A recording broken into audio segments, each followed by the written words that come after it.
Look at all this wonderful, beautiful open space. We're in a structure that's only 8 by 8 by 8 feet. We have another video on it from a ways back. It was called the All Eights Micro Cabin. We built it for the History Channel. This cabin now resides in Massachusetts, where I'm hosting really soon my tiny house building workshop, November 2nd to the 4th. Still a little bit of room left. RelaxShacks.com for details. Tons of guest speakers, hands-on building. We'll be building a tiny guest house on a trailer and tweaking this little cabin here because as of right now it stands as a blank slate. I've taken everything out of it. We'll kind of redesign this if you care to. It's going to be fun. Stephen Harrell from tinyhouselistings.com and tinyhouseswoon.com actually coming up from North Carolina. He'll be staying in here, so we better make it nice. By the time he gets here we might have a platform bed or a bunk, who knows. But it's 8 by 8 by 8 and we'll be messing with this at that workshop. And I got another project for you.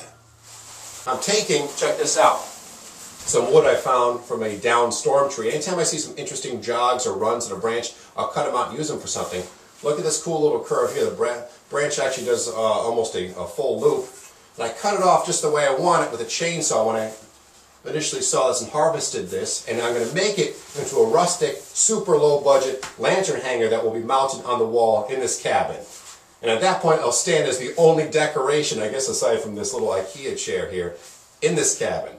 So here's the project, and I'm going to show you, actually I'll tell you right now what we're going to do. It's that simple. I have this right here. I cut it to size where I wanted it. I took some scrap wood that otherwise would have been thrown away from a project I was working on, painted 2 coats of this ugly orange paint on it. This will be the backing that this is glued and screwed to. I'm going to then take this, mount it to the wall, and then when it's on the wall, or you could do it ahead of time with a finished nailer, I'm using a pneumatic one, I'm going to take some unpainted trim just to make it look all pretty-like, putting lipstick on a pig, as I like to say. We're going to trim it out like so. Now let's get down to business, baby!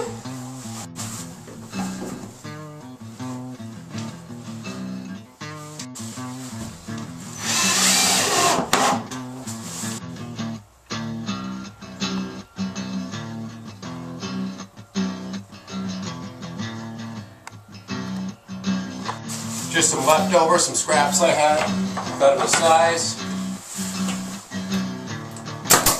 and a nail or two. Doesn't have to be perfect. I ran out of this stock, so I'm using this crud right here. After all, it is a stick I found in the woods that's been tacked to my wall, so don't go too crazy with this. Now, if the mood strikes you, you want to get a little artsy or non-artsy, depending on the way you do this. I painted a couple extra scraps just to mess around and tack these up to make this weird geometrical art piece slash lantern holder. These are just some luan that I painted orange. I tacked up with one single finishing nail. This way, if I don't like how it looks, I can play Lou Ferrigno and just tear them off the wall and be done with it all. As for the lantern, you can use any one you want.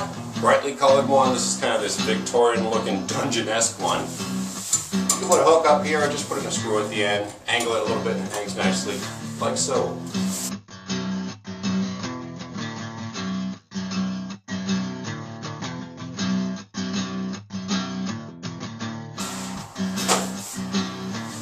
And there you go, a $2 project. I figure for change I give you a project that takes almost no time and costs almost no money to make. Believe me, we got some fancy, time-consuming, expensive ones in the way, some cabins and tree houses I built. Forthcoming at tinyhouse/relaxshacks.com. Again, I'm Derek Dietrichson. Thanks for joining us. I'll see you later. Adios.